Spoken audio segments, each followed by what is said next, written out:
Hi, welcome to Seymour's World. I'm Seymour Kazirmirski on ThinkTech Hawaii. This is our last show of 2014, and it has been amazing.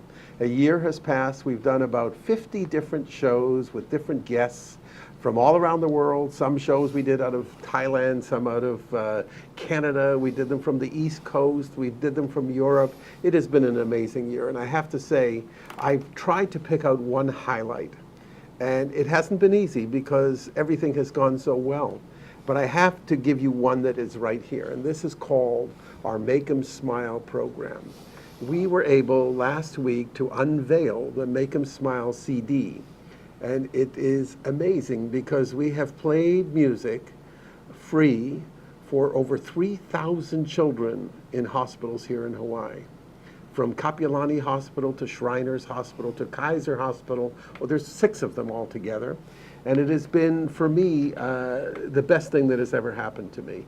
To see these children smile, to see the musicians give of their time. We don't raise money. We don't solicit funds. All we do is we make these kids smile. And if anybody needs it, and we all have to remember how important it is to give back, it's to these kids who are in the hospital. So I have to say that my highlight for 2014 was our Make 'em Smile program. Now, let's introduce our guest, Jay Fidell. Jay, you have been my guest several times over the year. I was going to bring our boxing gloves today because we ended up 2 weeks ago when we talked about 2014 and the highlights of 2014. We disagreed on a few of them, but we also agreed on some. But the one thing I have to say, you have become a great prognosticator of what's going to happen in the future. And I truly respect you for that. And that's why I think we have to look at 2015 and what we're going to do for next year. I wish I could say it was all about love, you know. But I have to tell you a short story. Please.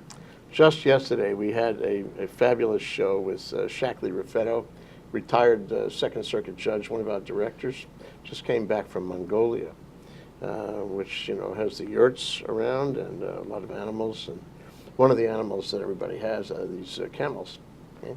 And there was a movie. I don't know if you remember this movie. It was a movie about a camel that bore a baby camel that turned out to be albino. And because the camel was albino, the mother camel wouldn't suckle him, so he was starving. And the people in the movie, real Mongolians in a real story, had to find out a way to provide solace for the mother camel so that she would suckle her young albino infant. And after many, many attempts, many creative possibilities, you'll never guess how they solved the problem. And how is that? Music. Oh my gosh. This goes to your, making him smile. Right, to our Make 'em Smile program. Music was able to do it. And music is such a healing, it's such a healing experience. It's and I wish I could say that music is going to solve 2015, but I don't think so.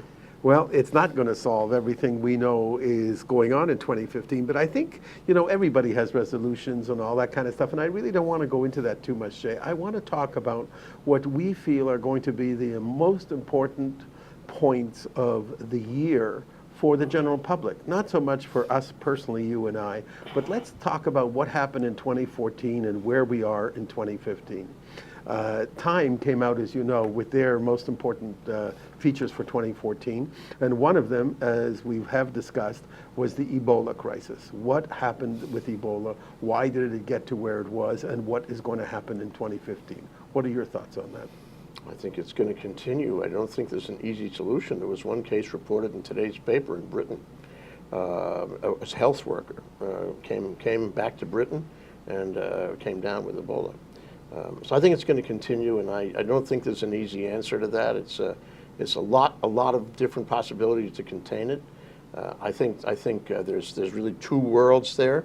One is the reality of how dangerous this is and how much damage it can do, not only to health but to economies, whatever economies are involved.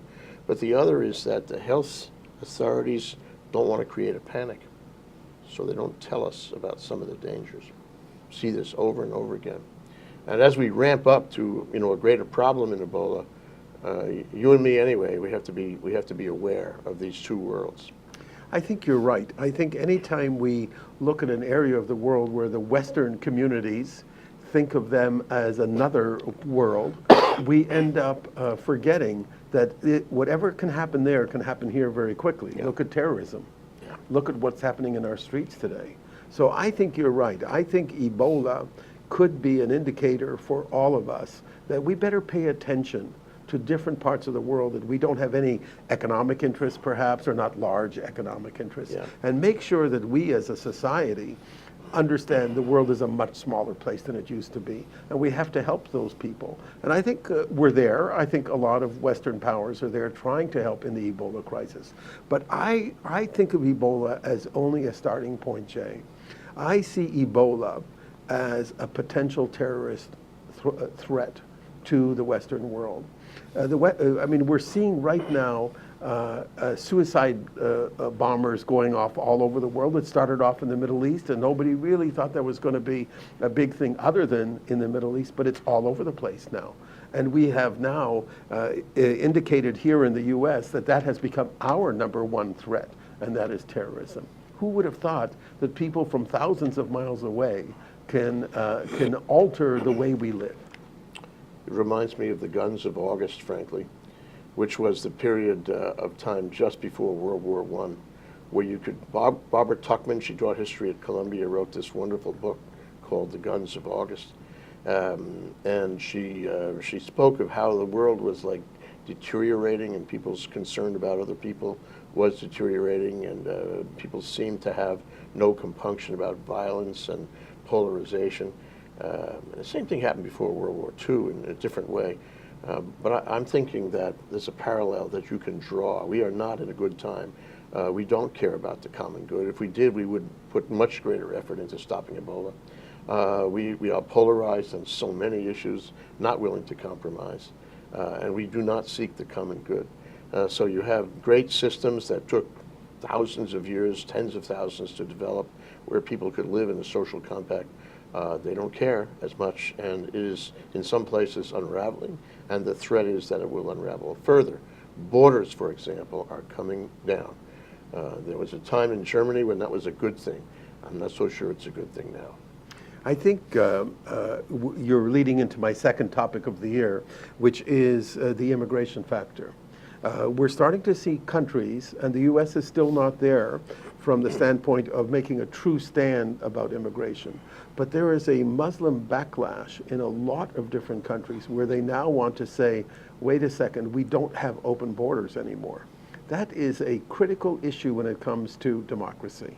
What do you think about that? Well, absolutely, and it sort of depends on where you are. If you're in Europe and you're concerned about Muslims coming up and taking advantage of your country in some way, or you perceive that they will not integrate, they will not assimilate, but they could be violent, they could be sending their children back to ISIS, that kind of thing. So they want to reinforce borders. At the same time, it's probably a good thing that we reform immigration here. And it sounds like Barack Obama will be able to do that. Hopefully there won't be a successful legal challenge to it. It would probably be healthy for the country, although I think we have to take cognizance of the economic effect of it. For that matter, borders seem to be disappearing with cybercrime. I know you want to talk about that.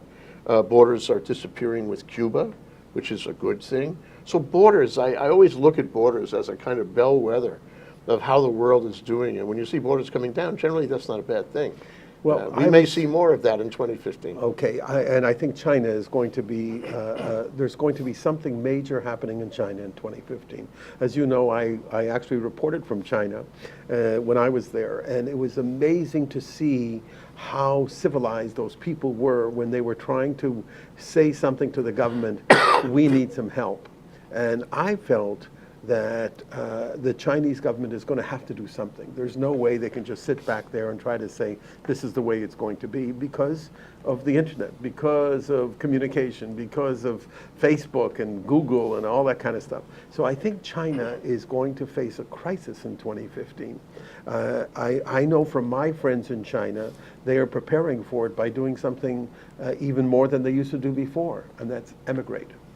And that's make sure they have a home in Canada, make sure they have a home in the US, send their kids to school all over the Western world. There seems to be a very large concentrated effort. 10, 15 years ago, some of my friends in China, I've been there for 30 years, so some of my friends in China would send their kids to school. Now it's almost all of them are sending their kids to school out of the country. Well, you know, there's a sort of a cultural rule in China. As long as the government is serving you and filling your rice bowl, as long as the economy is working, you're happy enough with it, whatever it may be. And human rights doesn't necessarily get to play in that formula. But once your rice bowl is empty, once the economy is not working, you have this kind of inherent cultural right to upend the government. This has happened many, many times in China. So let me ask you a question. What are the concerns that would cause an upend? What are the problems that would generate a public dissatisfaction in China this year? For 2015 years, you're talking about. In 2015, the biggest issue will be the economy. As long as China allows the people to make the money that they want to make and allow them to keep getting richer and richer, you will not see much upheaval. But the Chinese government is starting to look at very many facets of the way people are living, and they're saying, we want a higher tax structure. Now, if they want more money from the people that are over there, they're going to get it. And when they get it, there's going to be a lot of people that rebel. Because with money, they start to feel independent. And once they get independent, they start to want more for themselves rather than for the government. I think 2015 will be a critical year in China. I think China, in my opinion, is going to face some economic issues, some polarization issues when it comes to socioeconomic events. I think there will be a few more uprisings. I don't think they'll all be successful, as the last one was not really that successful, but it was the seed was planted. Once you plant a seed for some type of issue in China, that grows very quickly because there's a lot of people in China and they all hear about it. Not easy though, not easy for them to do things because they are such a repressed society. Let me agree and disagree in part. I agree that it's risky business in China for the reasons I mentioned earlier. But I don't think that the deterioration of the economy of China is going to happen inside. I think they're doing fine inside. And if all things remain equal around the world, they'll be okay and nothing remarkable will happen, to undo the government. However, that leaves the possibility that something remarkable will happen in the world, which is smaller now, which is somehow more vulnerable, in which borders are coming down, sometimes for better and sometimes for worse. If the world economy deteriorates in 2015, the Chinese will feel it first and hardest because they're spinning so fast. And if that happens, then the risk that you described is more likely. I think so too. Let's move across the world. Before we take a break, I want to talk about oil and what has happened in this last 6 months. I mean, it's been brewing over the course of the last 2-3 years as we've seen the U.S. become a major producer of all different types of oil. But the price of oil has dropped dramatically. And we here are all running to the gas station with big smiles on our face. But what does that really mean with the oil price dropping? What's going to happen? I will give you my opinion. Let me give you mine first. Okay. Number one is, I think we've always assumed, in these days, in these decades of high oil prices, that somebody was manipulating it. OPEC, somebody is manipulating it, maybe the Saudis. And so now that it's come down, we wonder again, is somebody manipulating the reduction? And why? Why would they do that? So, I mean, those are big questions that I don't think there's a public answer to those questions. There is. The answer to why, to me, is very simple. And I think it's public knowledge. It's whether you believe it or not is important. But in my opinion, the oil countries in the Middle East have to do something about countries who are producing oil cheaper than they are. And the only way to do that is to drop the price to such a degree in which it is no longer cheaper to produce oil in Canada, in the US, in Venezuela, in all the other countries that we know that are, even in Russia. Look what has happened to Russia. The ruble has devalued by 47%. That's a huge amount in such a short period of time. could And you be could say it's sanctions. Due to the embargoes. Yes, and it all could and the be. sanctions. But I think that oil, the price of oil, is a dramatic game changer for 2015. And I think that's going to change a lot of the way we do business, because the countries that used to have us by the short hairs no longer will have us by the short hairs. And we are going to be able to be much more independent in the West if there's more competition in oil, which is such a needed product, than there was in the last 5 years. I wonder. I wonder about all of that. You have to factor in the one reason that is often given, and that is the global economy is slowing down. A lot of enterprises that require oil don't require as much oil, and therefore you have a supply-demand reduction in demand, and thus a reduction in the price. I think it's really too early to figure out what's happening here, but I agree with you. Something profound is happening, and more importantly, some cause and effect. Some effect will happen sometime this year that will surprise us, that will be much worse than we thought. It will, in turn, have an effect on the global economy. So you have now heard that Jay Fidell agrees with me on one point. We've brought up three already, and one of them you agree with me, that oil is going to be a major factor in 2015. Maybe we should call the newspaper immediately. And tell them that we agree on something. We have to take a short break. I'm Seymour Kazirmirski on Seymour's World at ThinkTech Hawaii. We'll be back in a minute. Aloha, I'm Hunter Hevelin, host of Sustainable Hawaii here at ThinkTech Hawaii. You can tune in every week on Thursday at 2 p.m. to see interviews with sustainability professionals from around the state and even further abroad, learning about activities with water management, food security, waste management, and a whole host of other fascinating opportunities to get engaged with making a greener island. So if you're interested in making the transition from consuming individuals to communities of producers, check us out every Thursday. Aloha. Hi, welcome back to Seymour's World. I'm Seymour Kazirmirski at ThinkTech Hawaii. My guest today is Jay Fidell. We have our boxing gloves on as we are talking about what is going to happen in 2015. And we're trying to give what I think are the highlights and what Jay's highlights will be. They might be different than mine. But one of them, Jay, that really got to me was just in the last 2 months, and that's this whole Sony picture interview, North Korea, cybercrime, all this stuff. I mean, that could be a big game changer if these hackers, and you hear they're 21 and 22 and 23, they don't really have loyalties to what we think of our basic commandments in our world. They may be doing this for fun. What could happen? Could they really turn a switch and the whole world goes dark? I think you have to look at it from two ways. There are two differentials here. One is, suppose they're a bunch of kids. I remember some sites that I ran were hacked by a bunch of kids out of Vladivostok a few years ago. And they were mean, and they were nasty. I had a conversation on the phone with them, believe it or not. And, I concluded that they did that for fun, and that there was a community in Vladivostok of Russian kids who were mean and nasty and did those bad things for fun. If that's the case, we got one kind of problem. If, on the other hand, this tit for tat is really between the government of North Korea, directly or through proxies, and the government of the U.S. directly or through proxies, we got another kind of problem. And you could also say that maybe the two problems are the same. What we have now is a technology where any wise guy out of Vladivostok can do it, and any government can do it using wise guys he has right here, say in Washington. So is this the new bomb? Is this a new warfare? I mean, everybody says that good hackers can get into bank accounts. They can turn the grid off, the electrical system.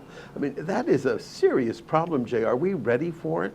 When we had the Cold War, we had Russia and the U.S. building up nuclear arms where we could bomb each other 170 times over, I think was the total amount. So everybody is, stepping up. I have more than you and all this stuff.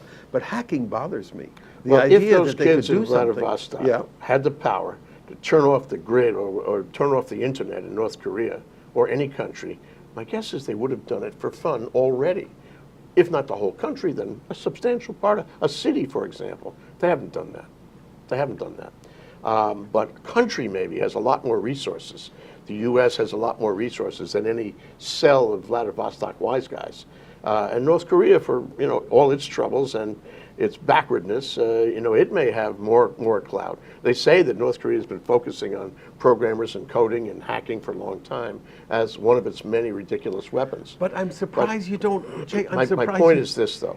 I mean, aren't you worried about all this? Yes, what has happened is it has been revealed now in the past, what did you say, a couple of weeks?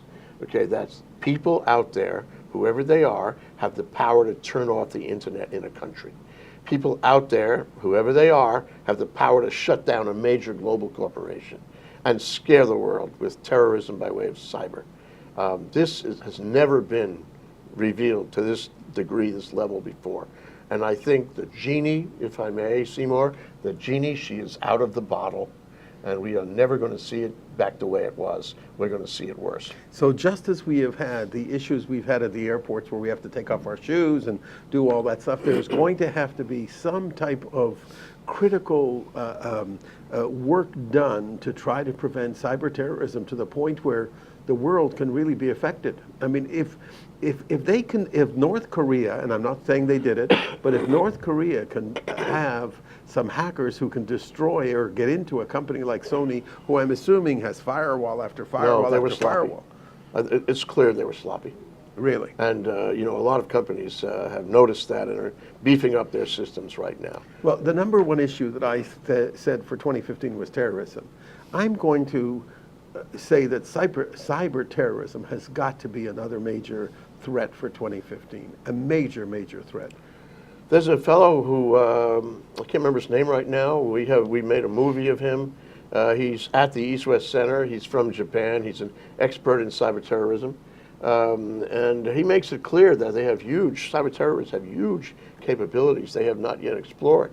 Capabilities to bring countries down, to bring. What about airports? What about airports, airplanes, grids, electric power? I mean, you don't have to get to much more if you can turn off the grid, even for a few days. Can you imagine? That means the internet wouldn't work. Nothing would work. You'd have to sit at home and hope that nobody attacked your house. It would be the end of civilization as we know it if it continued for any length of time. This is now possible because everything is linked by the internet. It's an internet of things. And I don't think we were fully conscious of this before. Now it's not just you and me sitting here. It's the world that's getting conscious of this. And that includes the people in Vladivostok, who just do it for fun. So I think we're going to see much more of this. I think it's going to be on a larger scale, much more profound, and it can lead, to tit for tat on a massive level. It's the new warfare, in my opinion. It is the new warfare. Cyber terrorism is a new warfare. And and the old notion, which I think still pervades our laws, the old notion that it's just a bunch of kids and that nobody gets hurt and you just can't use your your computer and that kind of thing. I don't think that's really the case. If you turned off the grid, you turned off a hospital, people would die. And in fact, if you shut down a society, any city, state, any jurisdiction, because of the grid or the internet, lots of people would die. It is warfare for sure. I agree. We're talking about warfare. We have to go into police. We have to go into what has happened in the United States, especially now. What has happened to the police forces? What has happened because of Ferguson? What has happened? You just see lately in the last couple of weeks, there's some incidents where people are just shooting at police. I think we're in for a rude awakening, Jay. I think it's something that we have to look at as a society and say, where are we going with this? What are the police? Is police brutality such a pervasive issue in the U.S. state of affairs? I think it's an isolated issue, but it sure is making the press, and it's making people say, you know what? I'm going to take my gun and I'm going to shoot at a cop. I don't like that. Well, it happened in L.A.? Yes. And it happened obviously in New York. And it's going to happen more and more. It's going to happen again. But I don't think it's as simple as saying there's a basis of hatred out there. I don't think it works like that, really. I mean, there's always a basis of distinction between races. That's the way it is in the world with humanity, always. The question is whether you excite that. And I think your operative word in your remarks a minute ago is the word press. The press If you watched what they did, we talked about this before. Sure. If you watched what they did in Ferguson, they were actively trying to excite it, and they succeeded. The press is more powerful than we know. The press has the technology to reach millions of people around the world instantaneously, live. And if they say something inaccurate or provocative, it's going to have an effect.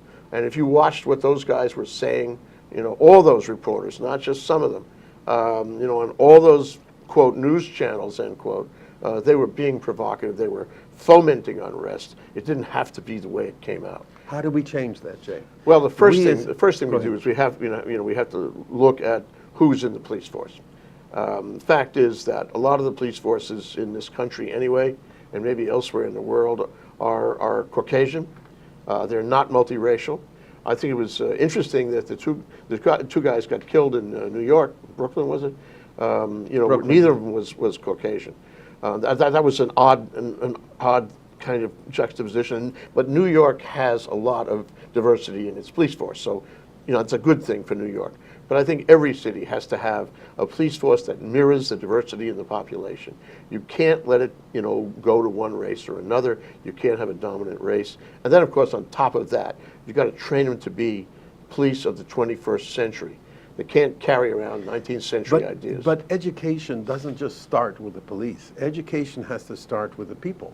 Because people who shoot other people, or people who live in areas where there's a huge amount of crime, if you have a part of a city where crime is rampant and 30 to 40% of those people are unemployed, for instance, you're going to have major crime. You're going to have looting. You're going to have all sorts of drugs. You're going to have drinking. We've had that since Watts. So if you're a policeman and you're in a city and all of a sudden you're going into that area, you are already on a high alert that something could happen to you. And therefore, you could be facing a situation of paranoia, exactly, where you're walking in and you may react much too quickly because of it. To save your own life. Correct. So I think a lot of blame has to be put not just on the policemen who have done things or are doing things, and nobody is perfect. We don't live in a perfect world. We know that. So there is going to be some problems. But at the same time, education. We need black people like Reverend Sharpton, like some of the other people out there who are spokespeople, to talk to their people, to make them understand that police are there to help you. They're not there to create a crime. They're there to prevent a crime. Or they're there to assist in a crime. I'd go further, though. I mean, I think you have to educate both sides of this coin. But I'd go further and say, that people do not feel they're getting a fair shake in this country. They see the diversity, the disparity in wealth. They see disparities in justice. Those things have got to be corrected. Those are very difficult issues. There are a lot of people around, including people here in Hawaii, who are trying to correct them. But we have to make a positive effort to avoid racial prejudice, bias of all kinds in the country. And only when everyone feels that we've done that, at least we've done it within tolerable limits, we won't have this problem anymore. But I don't think it's as easy as either force, education, about violence. I think it has to be beyond that. And of course, it always has to involve the press, because the press has the power to educate the wrong way anytime. And they do. But Except us. Of course. We do it right. Of course. But I have to say, Jay, I disagree a little bit, because I feel it starts with education. I think that education from the beginning is a key factor in allowing police to do their job. And I go back to education in the Middle East, for instance, where we're not going to bring that up because I don't think it's going to be a highlight in my view for 2015. I think Russia is going to be a highlight. We're going to talk about Russia for a minute. We can disagree about that. Of course we can. But I feel that Russia is going to be a major highlight. I feel that Afghanistan, that whole area of the world where we have pulled our troops out, is going to be another major issue, because they're going to be hubs for terrorism. Schools of terrorism will be in Pakistan and in Afghanistan. That's and I mean education. schools. That's education. That's why I say education is truly the critical factor in any change in society. It's got to start with education. But how do you start education? This is not easy anywhere. You're right. And sometimes all you can say is there has to be war before people wake up to this notion that they get carried away into this kind of bifurcated thinking, and everything has got to be adversarial. We have to learn to look for the common good and respect our fellow man. That's hard to do. Well, we're going to talk about that in the last segment because we want to talk about the good things that are going to happen in 2015. That's a short section. No, believe it or not. 2 minutes? No. I think there's some wonderful things that are happening in the world today, and I want to focus on that at the end because it's we're making everybody a little bit paranoid with what could happen. Let's talk about all the good things that are going to happen. So before we get to that, I want to talk about Russia for a minute because I think Russia is a very, very interesting. They're at a very interesting point in their development. Putin, as you know, I think is one of the smartest guys around. This guy is sharp, and he is now faced with a situation where he cannot handle it himself. There's no way that he can do this on his own. And I think the biggest issue was not the sanctions. The biggest issue is the price of oil and what he has to charge for getting it out of the country. And gas. And gas, that's correct. So where do you think Russia is going to go in 2015? Are they going to annex more? Are they going to become more insular? What do you think? Their economy is down. It's been down for a couple of months. The sanctions have had an effect, maybe not dramatic on any given day, but over time it is dramatic. But the Russian people are behind him because he's managing public opinion. And again, shows about using the press even to confuse people and tell lies to them. I think Russia's in deep kimchi, and I don't know what he's going to say to them when it continues to go down. I don't think he can justify his actions in Ukraine for very long, or his stepping backward into a time before the Berlin Wall came down. He's doing Cold War. And maybe there are some people in Russia who like that. It's nostalgic for them. They want to be on top of the heap as they were, or they thought they were in the Cold War. So I think Russia hasn't seen the bottom of this yet. Well, ladies and gentlemen, that's the second point that Jay and I both agree upon. We've talked for about 40 minutes, Jay, and only 2 points we've agreed upon, which I happen to agree with you too. We have to take a short break, and then we're going to come back and we're going to talk about the wonderful things that are going to happen in 2015. My name is Seymour Kazirmirski. You're watching Seymour's World at ThinkTech Hawaii. Mahalo for watching ThinkTech Hawaii. We are a channel dedicated to raising public awareness about the importance of technology, energy, diversification, and globalism to the future of Hawaii. We broadcast and stream daily from 1 to 5 every weekday, and we broadcast on Olelo 54 and OC16 TV. All of our shows are archived on thinktechhawaii.com, and we hope to see you there. Aloha. Hi, I'm Seymour Kazirmirski. Welcome to the last edition of Seymour's World for 2014. Wow, what a year. Jay, it has been amazing, hasn't it? You know what, Seymour, the older you get, the faster they go. Isn't it amazing? And, I always say at the end of every year, gee, that went fast. But, they go faster every year. Well, I have to say, Jay, and I've told a few people this, the good thing for me about Seymour's World is that it's given me a platform to talk about almost anything. I mean, you don't tell me what to talk about when I come in here. And I've had musicians here, and I've had educators here, and I've had people who talk about the economy here, and it's just it's You've had a great show. In fact, you won our award at our 15th anniversary reunion. It was you won an award for the most shows, wasn't it? Well, whatever it was, I don't know if I deserve the award because I really feel it's a pleasure to come here. And I think our audience, I get a lot of emails and a lot of texts, and people are coming back to me with all sorts of stuff. But it has been a terrific year for us. Before we talk about the good things, I want to bring up ISIS, because ISIS, I think we're going to disagree about the effect that ISIS is going to have on the world. I think ISIS is truly a regional issue. I don't think it's a major issue. What do you think? There's certainly a lot of news about it. It has a certain level of drama to it, maybe that's why the press covers it, and maybe the press fans the flames. With stories this week about mothers that are so unhappy in Britain, for example, that their children, including their daughters, ran away into ISIS.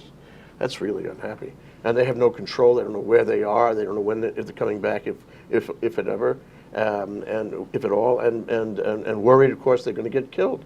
So that's one thing. The other thing What is about the Somalian Boko Haram? Well, that's- They're just as bad as ISIS. Well, we have- but yet we're only talking about them for 1 second versus hours for ISIS. Well, no, but we have to find a common denominator to explain why these two things are happening, and it's not that far away geographically.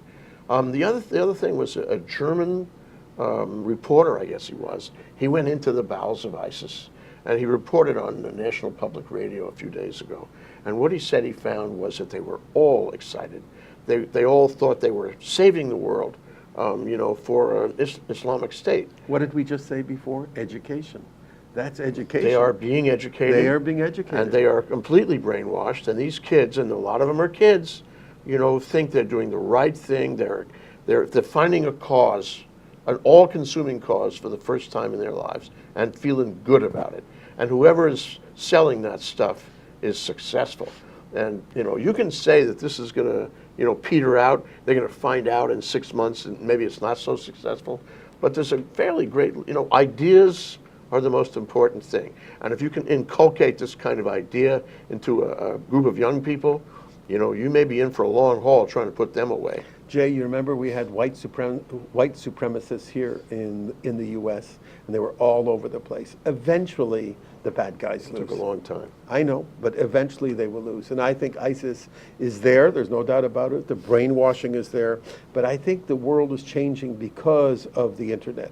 Even though they're able to recruit by the internet, by telling all the good stories about you can be part of a new world. And I mean, I've read some of their stuff, and I can't believe it, that some people would actually... These are young, uneducated Correct. kids.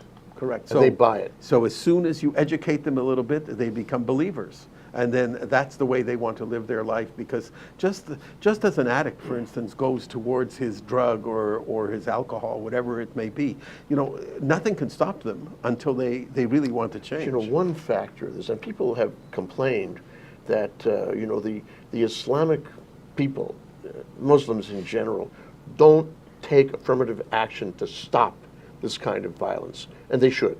They don't buy into it, but they don't stop it either. Now, with ISIS, it may very well be these guys have crossed that line. I think so. And now they've lost the inaction, the passivity of the larger body of Islam, who may turn around now and bite back. I think they will. One last topic before we talk about the good things of 2015, and that is healthcare. Healthcare, to me, it's a two-pronged sword. I have often said, and I've discussed it many times, the cost of healthcare in the United States is astronomical.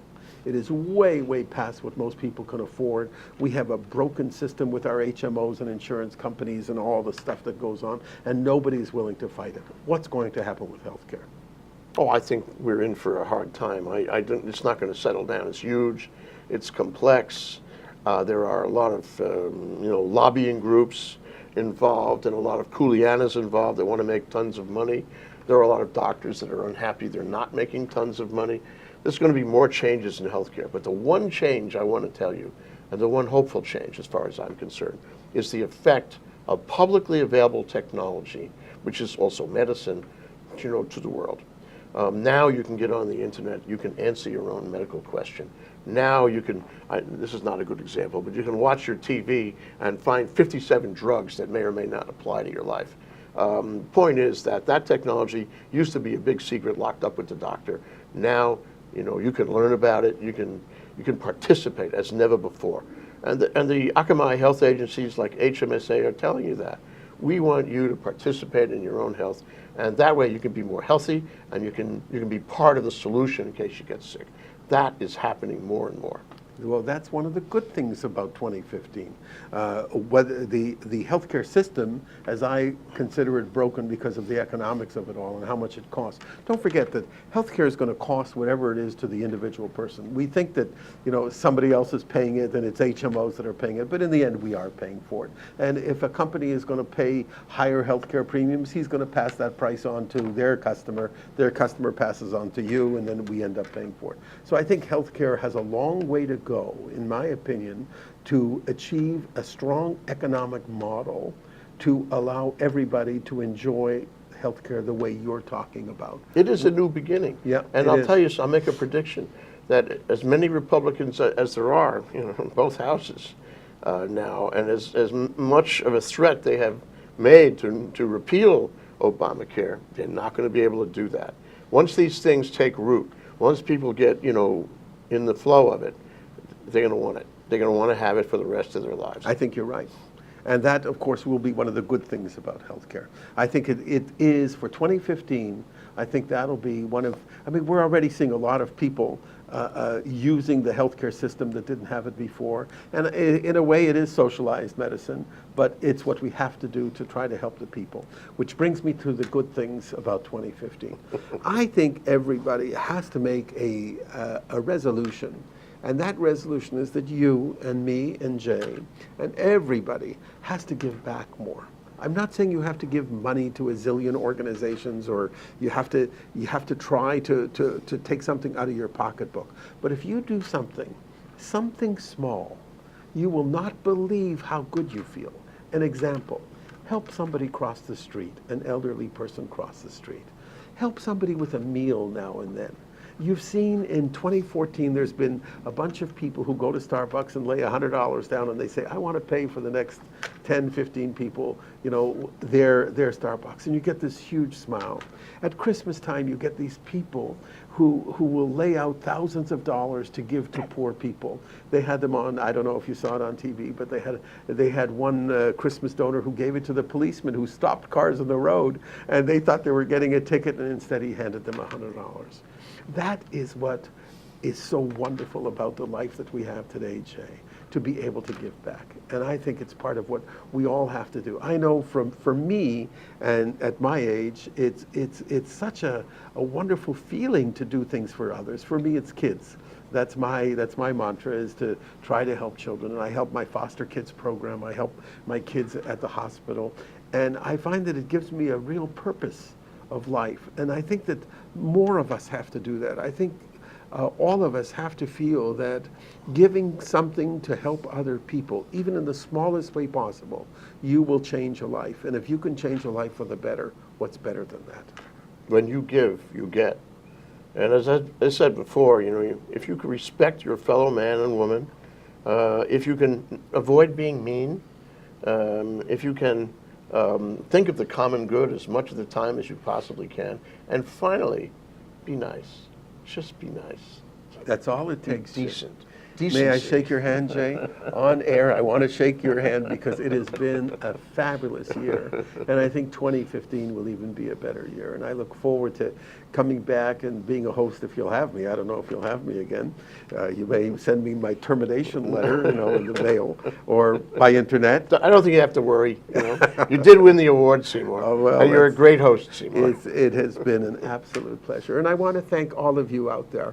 I don't answer all of your emails because I get so many from you, but I have to say that it is such a pleasure to hear from you and to hear the messages that you understand that I give, not just here at the show, but on my commentaries.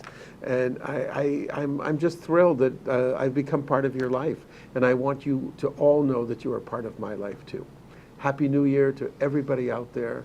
May 2015 bring you health, happiness, and peace. Be well. Aloha, and we'll see you in 2015.